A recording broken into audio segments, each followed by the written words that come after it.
ഇന്നത്തെ ക്ലാസ്സിൽ വായിച്ചു തരുന്നത് chapter 17 the aspirate. Exercise 66.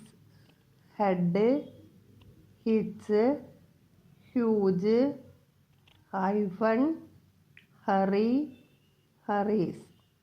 Host, horn, heave, hovel, haggle, hence, hover, boyhood, prohibition, cohesive.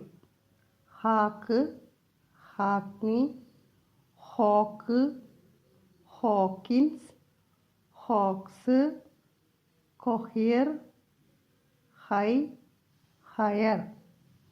Home, hole, halo, hire, neighbourhood, ഫ്രീഹോൾഡ്.